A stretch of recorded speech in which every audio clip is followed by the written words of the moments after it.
Sairam. அன்பேசாய் T-shirts உங்களுக்கும் வேணும்னா 8122000332 இந்த நம்பருக்கு 500 rupees ஜிபே பண்ணி அந்த பேமெண்ட் ஸ்க்ரீன்ஷாட்டும் உங்களோட நேம், டிஷர்ட் சைஸ், வீட்டோட address with pin code, contact number இது எல்லாத்தையும் வாட்ஸ்அப்பில் அனுப்பிட்டீங்கன்னா வித்தின் 2 daysல உங்களுக்கு நாங்கள் டிஷர்ட் கொரியர் போட்டுருவோம். ஜெய் சாய்ராம். ஒரு நல்ல விஷயத்த மற்றவங்களும் தெரிஞ்சுக்கணும்னு நினச்சாலே சாயப்பாவோட பிளெஸிங்ஸ் நம்ம எல்லாத்துக்கும் கிடைக்கும். அதனால் இந்த வீடியோவை கண்டிப்பாக மற்றவங்களுக்கும் ஷேர் பண்ணுங்கள். ஜெய் சாய்ராம். ஒரு கெட்ட சக்தி வீட்டின் பின்புறம் தலை தெறிக்க ஓடிவிடும்.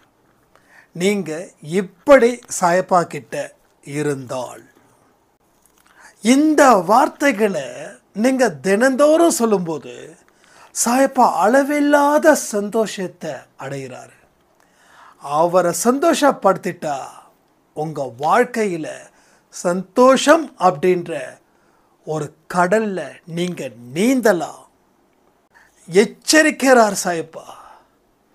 நல்லவர்களுக்கு ஏன் துன்பமும் சோதனையும் அவர் கொடுக்குறாருன்னா உங்களை அவருக்கு ரொம்ப பிடிக்கும். நீங்கள் எந்த இடத்துலையும் தப்பு செய்திடக்கூடாதுன்றதுக்காக உங்களுக்கு தண்டனை மேலே தண்டனை நடந்துட்டு இருக்குது. உலகம் தரக்கூடிய இன்பத்திலே நீங்கள் விழுந்தீங்கன்னா துன்பம்ன்ற கடலில் நீந்திக்கிட்டே இருக்கணும். முடிவே இல்லை, துன்பம் பெருகும். ஆனால் அவர் காட்டிய வழியில் நீங்கள் செல்லும்போது மகிழ்ச்சி கடலில் நீந்திக்கிட்டே இருக்கலாம். ஸோ யாருக்கு அற்புதம் நடக்கும்? அன்பேசாய் குடும்பத்தில் 10 வருஷமாக அவரும் மனைவியும் குழந்தைகளும் மிகப்பெரிய கஷ்டம்.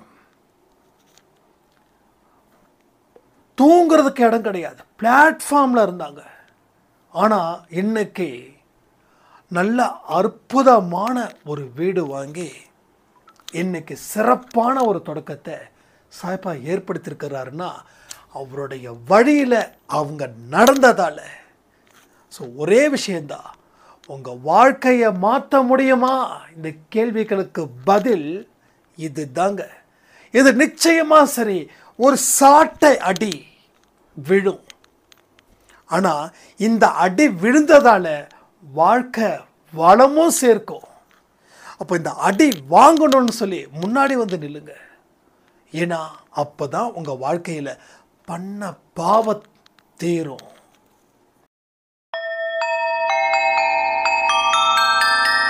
ஓம் சாயிரா சாயிரா, ஓம் சாயிரா சாயிரா, ஓம் சாயிரா சாயிரா, அன்பே சாயிரா, பேரன்பே சாயிரா, அகிலம் தளிக்க ஆத்மா விழிக்க அனுதினம் சாயிரா, எங்கள் அன்பே சாயிரா.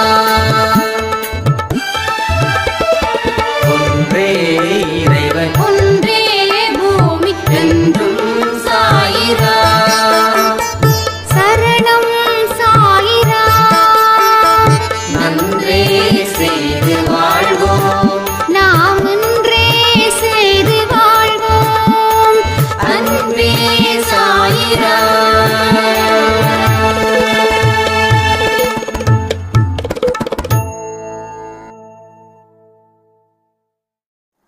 சாயிரா.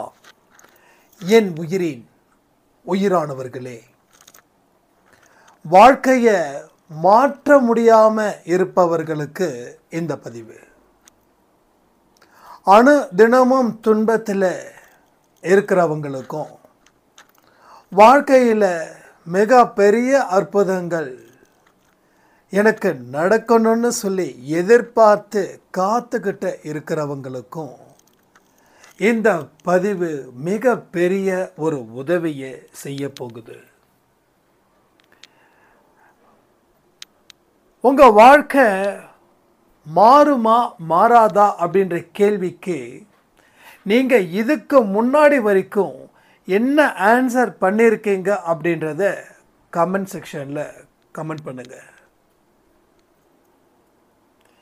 இனி அந்த விஷயங்கள் எதுவுமே நடக்க விடமாட்டார் சாயப்பா. நிறைய பேரோட வாழ்க்கை எனக்கு மாறாது, என் வாழ்க்கை மாறாது, என் துன்பத்தை அழிக்க முடியாது, என்னுடைய துயரத்தை போக்க ஒரு மனுஷனும் இங்கே இல்லை, என்னை புரிஞ்சிக்காதவங்க தான் என் கூட இருக்காங்க, என்னை புரிஞ்சுக்கிட்டவங்களோ யாரும் என்னிடம் இல்லை, என்னை சுயநலத்துக்காக பயன்படுத்திக்கிறாங்க, அவங்கவுங்க தேவைகளை பூர்த்தி செஞ்சதுக்கப்புறம் என்னை குப்பையில் தூக்கி போடுறாங்க. இதுதான் நான் கண்ட வாழ்க்கைன்னு இங்கே நிறைய பேருக்கு இந்த விஷயங்கள் பொருந்தும். நல்ல மனுஷனுக்கு இவ்வளோ பெரிய கஷ்டமா, எவ்வளவு பெரிய சோதனையா? ஏமாத்துறவன் சிரிச்சுக்கிட்டு இருக்கான், ஏமாந்தவன் அழுதுகிட்டு இருக்கான். என்னடா இந்த கடவுள்?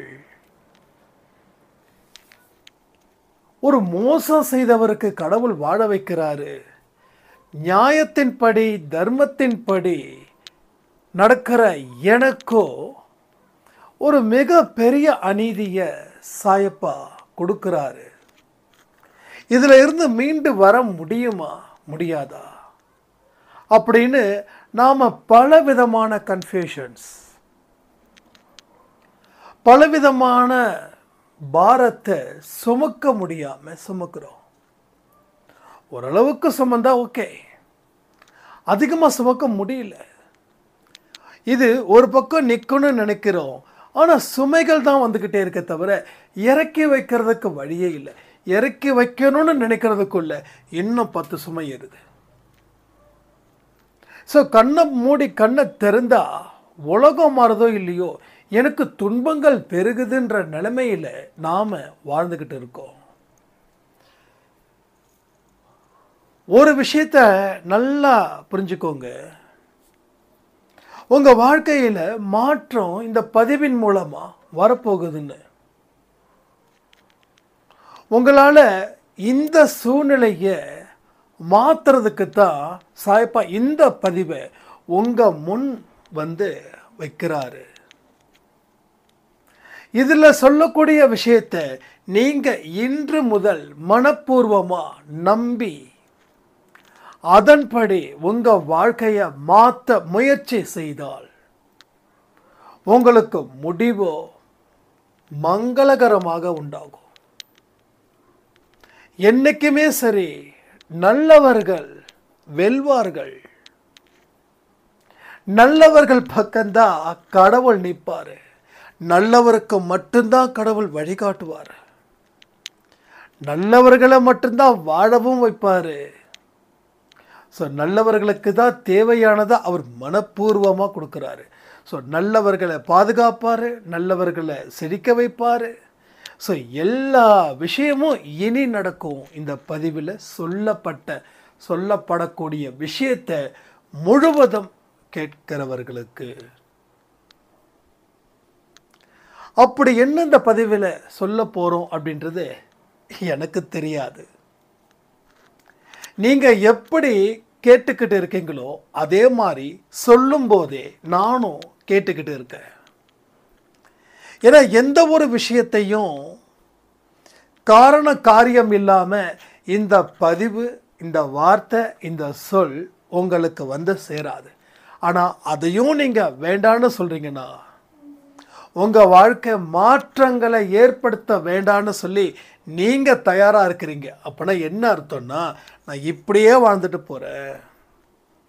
அதாவது குருடானவர்களுக்கு கண் பார்வை வரும்னு சொல்லி கடவுளை அழைச்சாங்கன்னா, நான் வரலை, அது வந்து என்ன புண்ணியம், அதனால் நான் குருடனாகவே வாழ்ந்துடுறேன்னு ஒருத்தன் சொல்கிறான்னா அந்த ஒருத்தந்தான் நாம்.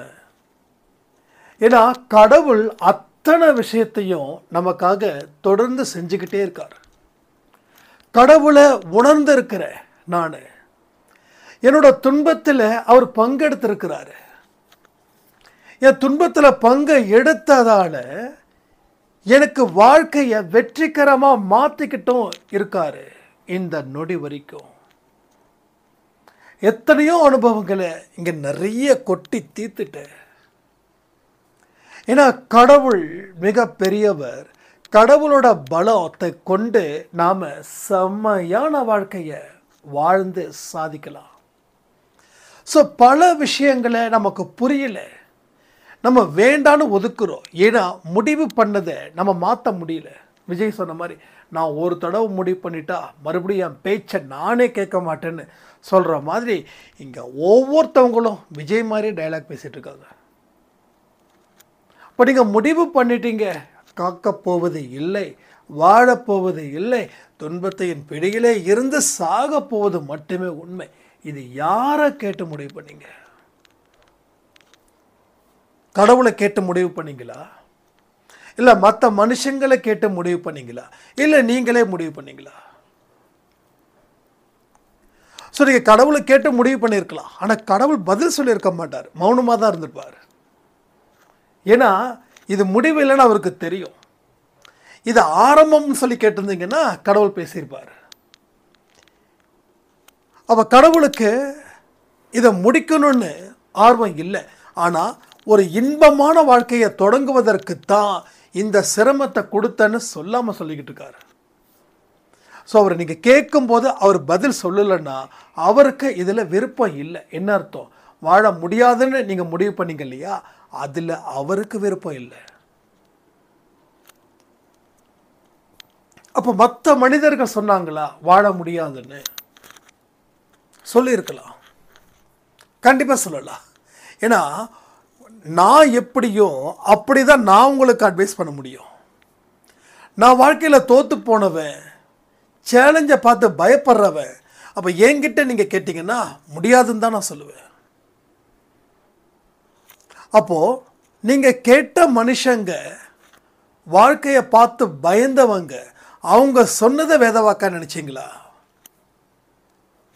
சரி, இருக்கிற சூழ்நிலையை பொறுத்து கடவுளையும் கேட்கல, மற்ற மனுஷங்களையும் கேட்கல, நானே முடிவு பண்ணேன்.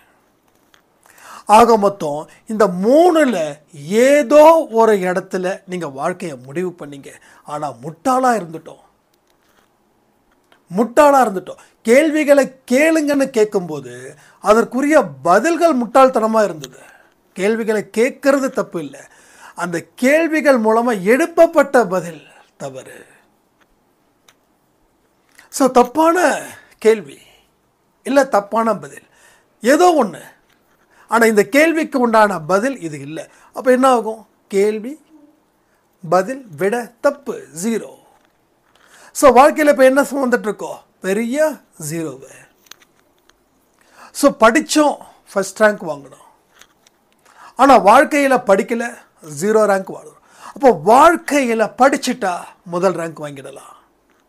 ஸோ முன்னாடி உட்காந்துருக்கக்கூடிய ஸ்டூடெண்ட்ஸு வாழ்க்கையில் பின்னாடி போகிறான், பின்னாடி உட்காந்துருக்கிற ஸ்டூடெண்ட்டு வாழ்க்கையில் முன்னாடி வரான். யோசிச்சு பாருங்கள். எத்தனையோ பேர் பிஸ்னஸ் மேக்னட்ஸ், அவங்க பெருசாக படிக்கலை, அவங்க மிகப்பெரிய தொழில் அதிபர் ஆனாங்க. ஆனால் அவங்கக்கிட்ட வேலைக்கு சேர்ந்தவங்களோ ஃபர்ஸ்ட் கிளாஸில் பாஸ் பண்ணியிருக்காங்க. என்ன டிஃப்ரென்ஷியேட்டுனா, அவங்க அனுபவத்தை கற்றுக்கிட்டாங்க. நீங்கள் அனுபவத்தை கற்றுக்கல. யாரோ ஒருத்தவங்க படித்த எழுதுனதை நீங்கள் மனப்பாடம் செஞ்சு நான் தான் நம்பர் 1 அந்த ரேஞ்சை தக்க வச்சிட்டீங்க. உங்களுக்கு வாழ்க்கையில் ஒரு மனுஷன் உங்களை பார்த்து எதிர்த்து பேசிட்டானா அந்த தோல்வியை தாங்கிக்க முடியல. ஆனால் கடைசி பெஞ்ச் ஸ்டூடெண்ட்டு அவமானப்பட்டான், அசிங்கப்பட்டான். அதுக்கு அவனோட மனசில் ஒரு விதமான வெறி தோணுச்சு, வாழ்க்கையில் ஜெயிக்கணும்னு தோணுச்சு. அப்போது எதெல்லாம் செய்யணுமோ அதை மட்டும் செஞ்சு அவன் டாப் லெவலில் வந்தான். ஸோ அவமானப்படுறது நல்லது. அதுக்காக லாஸ்ட் பெஞ்ச் ஸ்டூடெண்ட்டுக்கு நீங்கள் போய் உட்காருங்கன்னு சொல்லலை. ஸோ எல்லாத்தையும் கற்றுக்கோங்க. வெற்றி ஒன்று தான் குறிக்கோள் அப்படின்னு உட்காந்துட்டிங்கன்னா சின்ன தோல்வியை கூட தாங்கிக்க முடியாமல் போகும். ஸோ எது எதெல்லாம் தாங்கிக்க முடியலையோ அதன் மூலமாக கிடைக்கக்கூடிய வெற்றியை கூட யோசித்து பார்க்கணுன்ற. அப்போ கடவுளோட சொல், கடவுள் எப்படி வாழ்க்கையை மாற்றுவார்? ஒரே விஷயந்தான், முழு சரணாகதி தத்துவம். நாம் அடிக்கடி சொல்கிறோம், நான் கடவுளுக்கு பயந்தவன், நான் கடவுளே நினச்சி வாழ்ந்துக்கிட்டு இருக்கிறவன், நான் கடவுள்கிட்ட சரணடைஞ்சிட்டேன் அப்படின்னு. கடவுள்கிட்ட உண்மையாக சரணடைந்தவர்களுக்கு துன்பங்கள் என்னைக்கோ ஸ்டாப் ஆகிருக்கும், என்னைக்கோ வாழ்க்கையில் பிரச்சனைகள் தீர்ந்திருக்கும், வாழ்க்கையில் என்னைக்கோ அவங்க உயர்ந்த இடத்துக்கு போயிருப்பாங்க, அவங்க கை ஓங்கியிருக்கும். அப்போ நீங்கள் சரணாகதி அடையல, நீங்கள் இதை தான் நினச்சிங்க சரணாகதின்னு. ஆனால் அந்த நினைப்பு தான் பொழப்பை கெடுத்துச்சுன்னு சொல்கிற மாதிரி, அதுதான் தப்பு. ஸோ இங்கே சரணாகதி அப்படின்னா உங்கள் மனசுக்கு இது வரைக்கும் என்ன நினச்சிங்கன்றதையும் கமெண்ட் பண்ணுங்கள். இல்லைனா ஜஸ்ட்டு ஆடியோவை ஸ்டாப் பண்ணுங்கள், ஜஸ்ட் எழுதிக்கோங்க.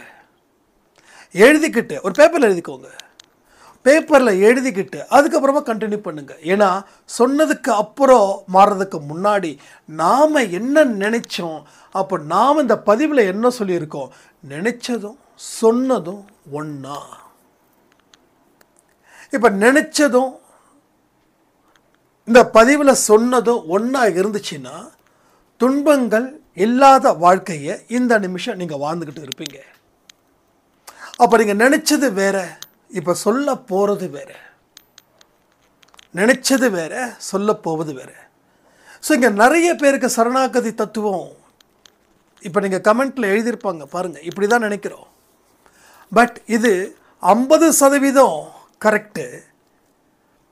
ஆனால் பாதி பகுதியை மட்டும்தான் தாண்டியிருக்கீங்க, மீதி பாதி பகுதியை தாண்டலை. கடவுள் ஒரு குழந்தை மாதிரி.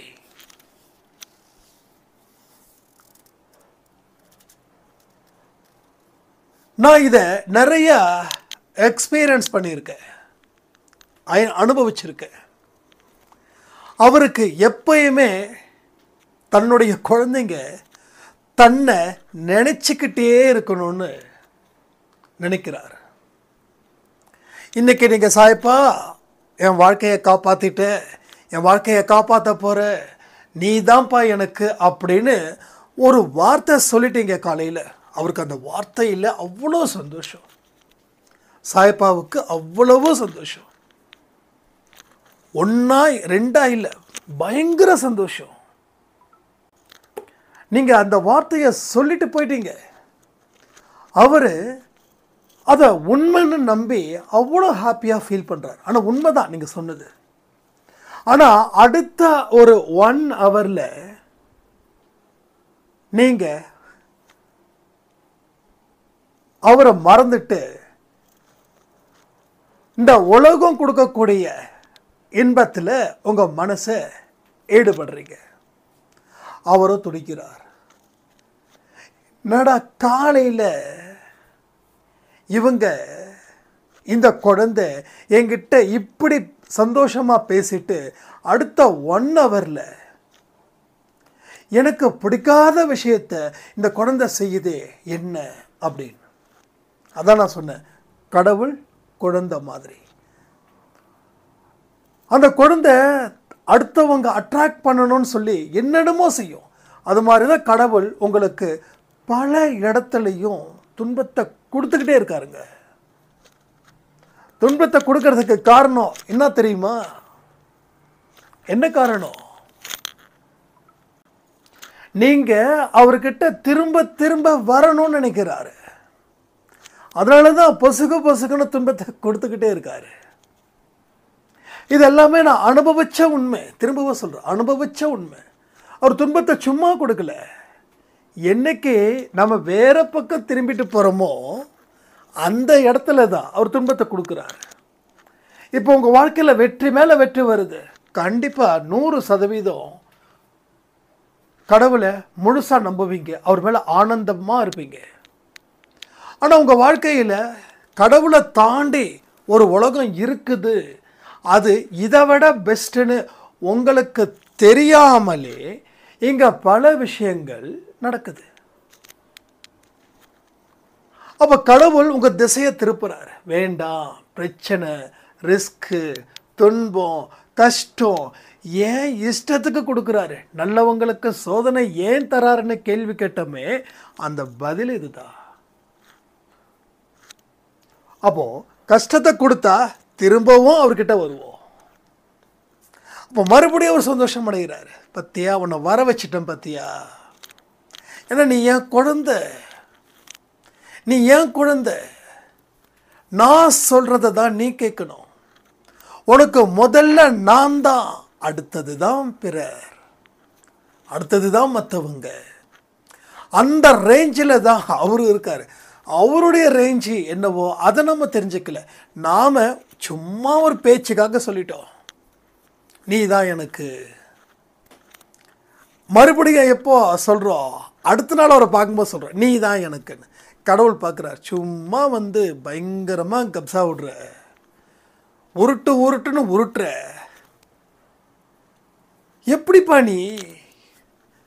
அதாவது இந்த கவிஞர்கள் பார்த்திங்கன்னா நிறைய கற்பனைகளை உருவாக்கி எழுதுவாங்க.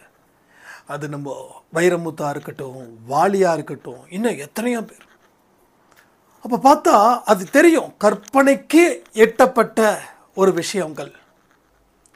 அந்த வார்த்தைகளை சொல்லும்போது அவ்வளோ, ஒரு பாட்டு கேட்கும்போதோ ஒரு கவிதை கேட்கும்போதோ அவ்வளோ சந்தோஷமாக இருக்கும்.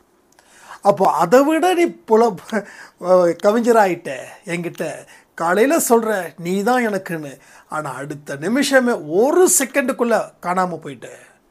ஏன் ஒரு 10 நிமிஷம் உட்காரு, 15 நிமிஷம் என்னை பாரு, என்னை பற்றி தியானிச்சுக்கோ, எதுவுமே பண்ணாமல் அப்போ எந்த காரணத்தை வச்சு என்னை பிடிக்கணும்னு சொல்கிற அப்படின்னு அவர் கேட்குறார். இங்கே பாருங்கள், சந்தோஷ் கேட்கல, சாயப்பா கேட்குறார். பதில் சொல்லுங்கள்.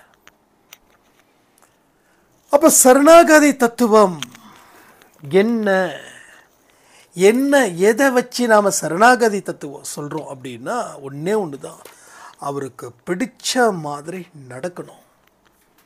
அவருக்கு பிடிச்ச மாதிரி நடக்கும்போது அதில் வரக்கூடிய வெற்றிகள் என்ன பண்ணுவீங்க, திரும்ப திரும்ப அவர்கிட்ட போய் அந்த வெற்றியை அவரோட பாதத்தில் காணிக்கையாக்குவீங்க.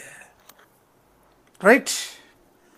ஸோ துன்பத்தை கொடுத்தாலும் நீங்கள் வருவீங்க, அவருடைய வழியில் நடந்து வெற்றிகரமான விஷயங்களை செய்ததுக்கு அப்புறமும் அவர் முன்னாடி வந்து நிற்பீங்க. அவருக்கு தேவை நீங்கள். அதுதான். அப்போது அதையே மீறி பல பேர் வந்து மோசமான வழிகளை வாழ்ந்து அந்த துன்பத்துக்கு சிக்கும்போது கடவுள் ஒரு ஸ்டேஜுக்கு மேலே விட்டுடுறாரு. அடம் பிடிக்கிற குழந்தை என்ன பண்ண முடியும்? அது அடம் பிடிக்குது, அங்கே தான் போவேன்னு சொல்லுது, நெருப்பை தொட்டே ஆகணும்னு சொல்லுது. என்ன பண்ணுறாரு? நெருப்பு தானே தொடுப்போ, சுட்டுச்சா சுட்டுச்சு, கை சவந்துடுச்சு. இப்போ என்ன ஆச்சு? எல்லாமே ஆச்சு. இப்போ மறுபடியும் போய் அவர் முன்னாடி புலம்புறோம். அப்போவே நீ சொன்ன, நான் விட்டுட்டேன், இனி போக மாட்டேன்னு சொல்லி மறுபடியும் ரீஜாயின் பண்ணுறோம். புருஷன் பொண்டாட்டி டைவர்ஸ் பண்ணணுன்ற மைண்டில் இருப்பாங்க. ஒரு வருஷம் கழித்து மறுபடியும் புருஷன் கஷ்டப்படுவார், மனைவி கஷ்டப்படுவாங்க. மறுபடியும் இவங்களுக்குள்ளே பேசாத ஒரு மௌன மொழிகள் பேசும், மறுபடியும் வாழலான்னுவாங்க. அது மாதிரி இங்கே கடவுளுக்கும் கடவுளோட குழந்தைங்களுக்கும் அந்த மாதிரி தான் ஒரு கான்வர்சேஷன் இங்கே போய்கிட்டே இருக்குது. எக்ஸலண்ட்டான கான்வர்சேஷன். அதனால் நிறைய ரசித்து ரசித்து ரசித்து ரசித்து என்ஜாய் பண்ணியிருக்கேன். அது கடவுளை நெருங்க நெருங்க நெருங்க அதனுடைய அந்த இன்பம் வேற லெவலில் இருக்குது. அப்போ அவருக்கு பிடிச்ச மாதிரி நடந்துக்கிட்டால் இன்னமும் அவர் கூட நம்ம அதிகமாக இருப்போம். ஏன்னா அவ்வளோ பெரிய வெற்றியை அவர் நமக்கு தருவார். அப்போ அவருக்கு இஷ்டம் இல்லாததை நாம் செஞ்சுக்கிட்டு அவர் அந்த இடத்துல ஒரு செக் வைப்பார். நீ இவ்வளோ தூரம் போகிற, இப்போ உன்னோட வாழை கட் பண்ணிட்டு, இப்போ கட் பண்ண வாழை ஒட்ட வைக்க நீ என்கிட்ட தானே வரணும் அப்படின்னு. அப்போ துன்பத்தில் திரும்ப திரும்ப அவர்கிட்ட வரக்கூடாது. அவர் சொல்லிட்டாரு, என்னுடைய வழியில் நட, நான் சொல்லக்கூடிய விஷயத்தை மட்டும் செய், உனக்குத்தான் அறிவு இருக்குதுன்னு சொல்லி ஆடாத, நீ எதுவுமே இல்லைன்னு சொல்லி என்கிட்ட வா. என்னைக்கு உன்னோட 2 கைகளை மேலே உயர்த்தி எனக்கு எதுவும் இல்லைன்னு சொல்றியோ அன்னைக்கு உனக்கு எல்லாமே சேரும். உன் குடும்பம் சூப்பராக இருக்கும், எல்லாருமே ஒழுக்கத்தில் முதல் ஆளாக இருப்பாங்க. உங்கள் குடும்பத்தில் இருக்கக்கூடிய அந்த மகிழ்ச்சி உனக்கே ஒரு பெரிய வியப்பை கொடுக்கும். பெரிய அதிசயமும் பெரிய அற்புதங்களும் நடத்தியே தீரும் இந்த விஷயங்கள். அதனால் இதெல்லாம் புரிஞ்சுக்கணுன்னா நீ என் வழியில் நட, என் கையில் ஒன்றுமே இல்லைன்னு சொல்லு. இப்போ இந்த மாதிரியான விஷயத்தை நம்ம எத்தனை பேர் சொல்கிறோம், எத்தனை பேர் மனசில் நினைக்கிறோமா இல்லையா? அப்போ உலகம் கொடுக்கக்கூடிய வாழ்வு வேறு. அது முக்காவாசி எங்கேயோ ஒரு யமன் கிட்ட கொண்டு போய் சேர்க்குது, முக்கால்வாசி. ஆனால் கடவுள் கொடுக்கறதோ 100க்கு 100 நம்மளோட வாழ்க்கை ஒரு அற்புதத்தை கொடுக்கக்கூடிய ஒரு வாழ்க்கையா இங்கே மாறுது, வெற்றி நடையும் போடுது. ஸோ பல பல பல விஷயங்கள். இன்னைக்கு முக்கியமான ஒரு நாள். நம்ம அன்பே சாய் குடும்பத்தில் ஒருத்தவங்க ரொம்ப ரொம்ப கஷ்டப்பட்டாங்க. பல கஷ்டம், அவ்வளவு கஷ்டம், அவ்வளவு துன்பம், அவ்வளவு துயரம். அவங்க வாழ்க்கையில் எல்லாமே இழந்தாங்க, எல்லாமே இழந்தாங்க. அவங்கள பெற்றோர்கள் கூட விரட்டுனாங்க, நண்பர்கள் விரட்டுனாங்க, எங்க போறதுன்னு தெரியல. ஆனால் தீவிரமா சாய்பா கிட்ட வந்து சேர்ந்தாங்க. இன்னைக்கு அவங்க ஒரு வீடு வாங்கி அந்த வீட்டுக்கு கண்டிப்பாக நான் வரணும்னு சொல்லி என்னால் நேற்று கூப்பிட்டாங்க, என்னால் போக முடியல. அதனால் இன்னைக்கு நீங்கள் வந்தாதான் எல்லா விஷயமும் நடத்துவேன் அப்படின்னு. நான் அப்பவும் சொன்னேன், வேண்டாம் இது ரொம்ப தப்பு அப்படின்னு. இல்லை, தப்பாக இருந்தாலும் பரவாயில்லன்னு. இங்கே சாய்பா கிட்ட ஜஸ்ட் கண்ணை மூடி பிரார்த்தனை செய்யும்போது, உனக்கு என்ன அவ்வளோ ஈகோவா, ஏன் நீ கூப்பிட்டா போக மாட்டியா அப்படின்னு ஒரு முறைப்பான ஒரு பார்வை, ஒரு கோபப்பட்ட ஒரு பார்வை. அடுத்த நிமிஷமே நான் கிளம்பி அவங்க வீட்டுக்கு போயிட்டு அந்த ரிப்பனை வெட்டி, ஏன்னா இந்த மாதிரி விஷயத்தை நான் செய்யக்கூடாதுன்னு நான் நினைக்கிறேன். ஏன் அப்படின்னா நமக்கு அது ஒரு ஆணவமாக அகங்காரமாக போயிடக்கூடாதுன்னு. அப்போ அன்பே சாய் குடும்பத்தில் இருக்கக்கூடிய உறவுகள் அவங்க இவ்வளோ தூரம் பிடிவாதம் பிடிக்கிறாங்க அப்படின்னா, நீ போகிறதுக்கு உனக்கு என்ன பிரச்சனை அப்படின்னு சொல்லி என்னை துரத்தி விட்டார். இது என்ன நடக்குதுன்னா, ஒரு 10 வருஷத்துக்கு முன்னாடி அவங்க வாழ்ந்த வாழ்க்கை வேறு. இப்போ சாயப்பா சொல்லக்கூடிய விஷயத்தை நாம் சொல்லும்போது, அதை காதார கேட்கும்போது, அவர் என்னமோ இங்கே நான் தொடர்ந்து செஞ்சுக்கிட்டே இருக்காருன்னு சொல்லி கணவனும் மனைவியும் வியாபாரத்தில் முழு கவனத்தை செலுத்தி இன்னைக்கு ஒரு அழகான வீடு, அவ்வளோ அழகாக இருந்தது அந்த வீடு, அவ்வளவு அற்புதமாக இருந்தது. ஸோ எல்லாருமே அவங்களுக்காக பிரார்த்திக்கலாம். அந்த வீடு என்றைக்குமே செழிப்பாக இருக்கணும்னு சொல்லி சாய்பா கிட்ட பிரார்த்தனை பண்ணிக்கலாம். அப்போ எப்படிப்பட்ட ஒரு விஷயத்தை, எவ்வளவு பெரிய ஆச்சரியத்தை கொடுக்குறாரு பாருங்க. உலகம் கொடுக்குற வழியில் அவர் போயிருந்தாருன்னா இதை பெற்றிருக்க முடியாது. ஆனால் கடவுள் கொடுத்த வழியில் போனதால் அடுத்த 10 வருஷத்துக்குள்ள அத்தனை கடன், அதாவது நானாவது ஓரளவுக்கு தான் கடன், ஆனால் அவரோ வேற வழி இல்லாமல் கணவனும் மனைவியும் குழந்தைகளோட பிளாட்ஃபார்மில் தூங்கின காலம்லாம் இருந்திருக்கு. அதெல்லாம் அவங்க இன்றைக்கி போகும்போது சொல்லும்போது உண்மையிலே சொல்கிறேன், என் கண்ணு கலங்கிடுச்சு. இப்போது அவரை பார்த்து இவ்வளோ தூரம் கஷ்டப்பட்டார்ன்றதை தாண்டி இவர் இவ்வளவு தூரம் இறங்கி வந்து தன்னோட குழந்தைங்களை பாதுகாப்பு கொடுக்குறாரு. எத்தனையோ பேர் பிளாட்ஃபார்மில் கால் வச்சவங்க காணாமல் போயிட்டாங்க. ஆனால் தீவிரமாக உழைச்சி மறுபடியும் ஒரு செகண்ட் லைஃப், எவ்வளோ பெரிய சந்தோஷம், எவ்வளோ பெரிய அற்புதம். ஸோ இந்த அற்புதங்கள்லாம் ஏன் நடக்குதுன்னா அவருடைய வழியில் போனதால் அவ்வளோ பெரிய அற்புதம், மகா அற்புதம். இது சாதாரண அற்புதம் இல்லை, மகா அற்புதம். அப்போ இப்படிப்பட்ட விஷயத்தை சாயப்பா ஏன் செய்கிறாருன்னா அவருடைய வழியில் நடந்ததால்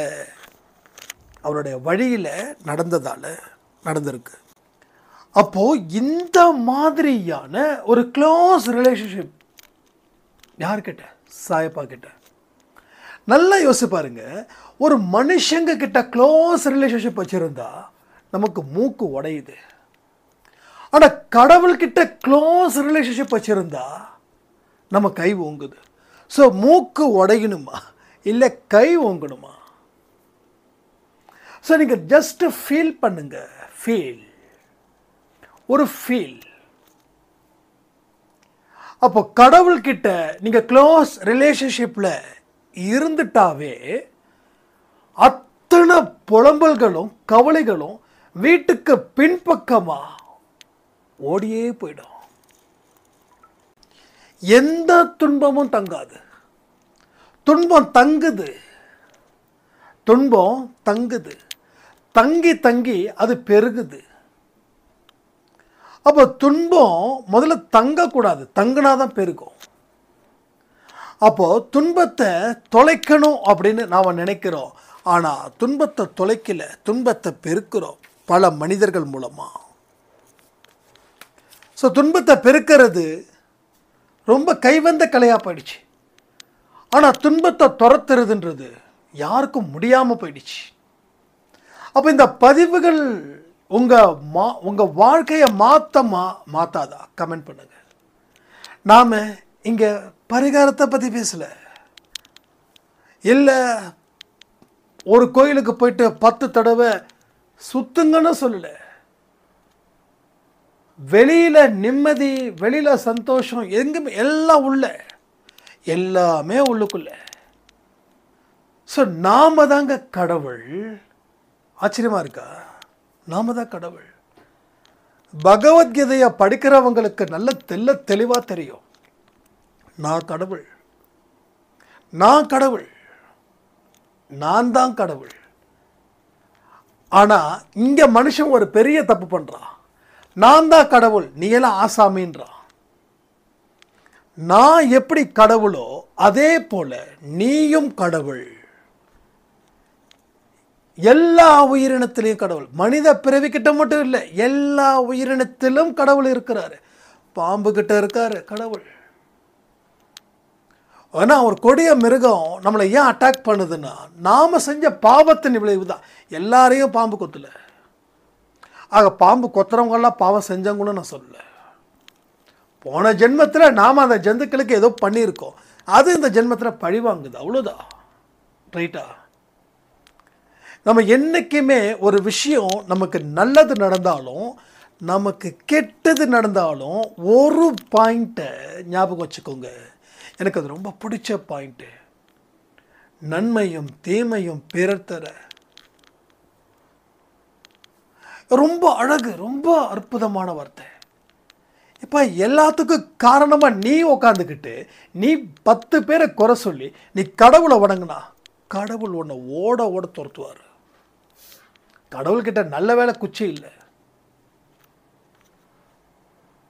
இப்படி தான் எல்லாரோட மனுஷனோட வாழ்க்கையிலையும். அப்போ துன்பம் ஏன் பெருகுது தெரியுமா? கடவுள்கிட்ட நாம நெருக்கமாக இல்லை.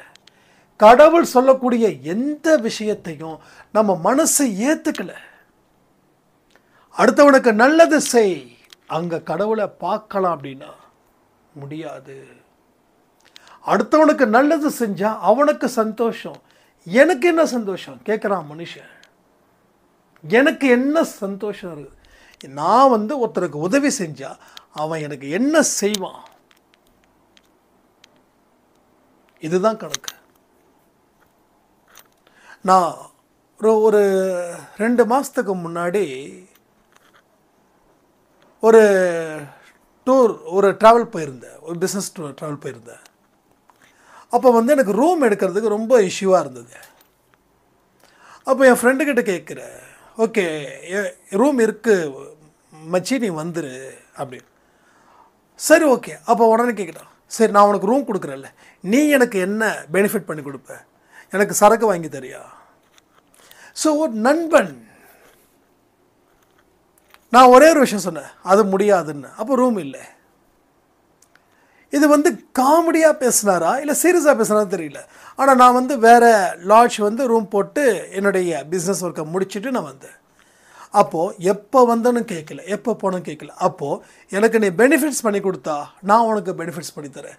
ஸோ இது மாதிரி ஒரு ஒரு ஒரு ஃப்ரெண்ட்ஸ்கிட்டையே இப்படிப்பட்ட ஒரு விஷயத்தை எதிர்பார்க்குறாங்கன்னா முகம் தெரியாதவர்களுக்கா இவர்கள் உதவி செய்ய போகிறார்கள்? அப்போ கடவுளுக்கு பிடிச்சது என்ன? அவன் கஷ்டப்படுறான், போய் உதவி செய். அவன் பசியோடு வாடுறான். நீ உட்காந்து ஹோட்டலில் ஒருத்தன் பசியோடு உட்காந்துருக்கான், அங்கே இருக்கிற செக்யூரிட்டி அவங்கள அடித்து விரட்டுறாங்க, நீயே உட்காந்து ஜம்முன்னு சாப்பிட்ருக்க. ஒன்றே ஒன்று தான், ஒரு ஆர்டர் பண்ணி நீங்கள் சாப்பிட்டதில் நீ விலை உயர்ந்ததாக சாப்பிட்டு தொலை, அது அவசியமே இல்லை. இனி என்னமோ நீ பெருசாக இல்லை, ஒரு 2 இட்லி ஒரு 4 இட்லி சர்வர் கொஞ்சம் கொடுங்க அப்படி சொல்லி உன் கையால் கொடுத்துட்டு அதுக்கப்புறம் உட்காந்து சாப்பிடு. அப்போ ஒருத்தன் பசிக்கிறான், துடிக்குது, நீ உட்காந்து சாப்பிட்றியே. இதே உன்னோட சொந்தக்காரவங்களுக்கும் இப்படி தான் பண்ணுவியா? ஸோ சொந்தக்காரில் கண்டிப்பாக இப்படி பண்ணக்கூடிய ஆட்களும் நிறைய பேர் இருக்காங்க. நான் உங்களுக்கு பிடிச்சமானவங்க பசியோடு நின்னாங்கன்னா இப்படி தான் நீங்கள். அப்போ எல்லா விஷயத்தையும் கடவுள் வெறுக்கிறாரு. ஆனால் வெறுக்கிற விஷயத்தை மட்டும் நீங்கள் செய்கிறீங்கன்னா அது உங்களுக்கு அப்படி என்ன சந்தோஷம் இங்கே வேணும்னு கேட்குறீங்க. ஸோ நம்ம ஏற்கனவே சொல்லியிருக்கோம், உலகத்தின் மூலமாக பெறக்கூடிய சந்தோஷம் ஆபத்தில் முடியும் அப்படின்னு. ஆனால் தொடர்ந்து நாம் அதை செஞ்சுக்கிட்டே இருக்கோமே, எப்போ நிறுத்த போகிறோம், எப்போ நம்ம வாழ்க்கையை மாற்ற போகிறோம், என்ன தான் நம்ம யோசிக்கிறோம்? யோசிச்சு பாருங்கள். அவள் கடவுள் அது பண்ணலை இதை பண்ணலை. ஏன் பண்ணலைன்னா நீ எதையுமே உருப்படியாக பண்ணலை. உன் நினைப்பு தப்பு, உன் சொல் தப்பு, உன் செயல் தப்பு, உன் முடிவு தப்பு, அத்தனையும் தப்பாக இருக்கும்போது நீயா போட்டு உன்னை போட்டு குழப்பிக்கிற, நீயா போயிட்டு ஒரு பள்ளத்தில் விடுற, நீயா காலை உடைச்சிக்கிற, நீயா கையை உடைச்சிக்கிற, உன் வாழ்க்கையை நீயா சதிச்சுக்கிற. கடவுள் உனக்கு எந்த இடத்துல தப்பு பண்ணாரு? கடவுளுக்கு என்ன வேற வேலையே இல்லையா? நீ நல்லா இருக்கிற உன்னை காயப்படுத்தி உன்னை சைக்கோவாக்கணும்னு கடவுள் நினைக்கிறாரா? அப்போ கடவுள் என்ன சைக்கோவா? அப்போ நமக்கு பல தரப்பான சில விஷயங்களை நமக்கு தெரிஞ்சும் அதை தெரியாமல் இருக்கிற மாதிரி நடிக்கிறோம். தூங்குறவனை எழுப்பலாம், தூங்குற மாதிரி நடிக்கிறவனை எழுப்பவே முடியாது. அவன் முடிவு பண்ணிட்டான் எழுந்திருக்கக்கூடாது, நம்ம நடிக்கணும். அவன் நடிப்பில் சக்கரவர்த்தி. சிவாஜி கணேசன் மாதிரி அவன் நடிப்பில் சக்கரவர்த்தி. என்ன பண்ணாலும் எழுந்திருக்க மாட்டான். அவன் நடித்தே ஆகணும் முடிவு பண்ணிட்டான். அப்போ அவனை எழுப்பிக்கிட்டு இருக்கிறது வேஸ்ட். அது மாதிரி தான் நாமளும் நடித்து கொண்டே இருந்து வாழ்க்கையை கோட்டை விட்டுக்கிட்டு இருக்கோம். கோட்டையை பிடிப்பன்னு பார்த்தா கோட்டை விட்டுக்கிட்டு இருக்கோம். ஸோ துன்பத்தை பின்னாடி வாசல் வழியாக துரத்துவதற்கு இது ஒரு சரியான சந்தர்ப்பம். இந்த பதிவுகள் மூலமாக இதன்படி நடக்கும்போது உங்கள் வாழ்க்கையில் பல பல பல நல்ல விஷயங்கள் 1 by 1 நடக்கும். கடவுள்கிட்ட மட்டும் நீங்கள் க்ளோஸாக இருங்க. அதுக்காக மற்றவங்கள வெறுக்குங்கன்னு சொல்ல, கடவுள்கிட்ட க்ளோஸாக இருந்தாவே எல்லா உயிரினத்திலும் நாம் க்ளோஸாக இருப்போம். அதில் சந்தேகமே வேண்டாம். நிச்சயமாக சொல்கிறேன், அதில் சந்தேகமே இல்லை. அவ்வளவு பெரிய ஒரு தெளிவு, அவ்வளவு பெரிய ஒரு மனப்பக்குவம் எல்லாமே வந்துடும். அதாவது நம்ம எதிரிக்கு அழுதா கூட அவனுடைய கண்களை துடைக்கக்கூடிய முதல் கை உங்கள் கையாக இருக்கட்டும், உங்கள் கையாக இருக்கட்டும். ஸோ எத்தனை பேருக்கு இந்த பதிவு மாற்றத்தை ஏற்படுத்த போகுதுன்னு நினைக்கிறீங்களே, அத்தனை பேர் கமெண்ட் பண்ணுங்கள். உங்கள் வாழ்க்கையில் மிகப்பெரிய அற்புத சக்தியை நிச்சயமாக இந்த பதிவின் மூலமாக நீங்கள் படைப்பீர்கள் சொல்லி இந்த பதிவை நான் முடிக்கிறேன். ஜெய் சாய்ராம்.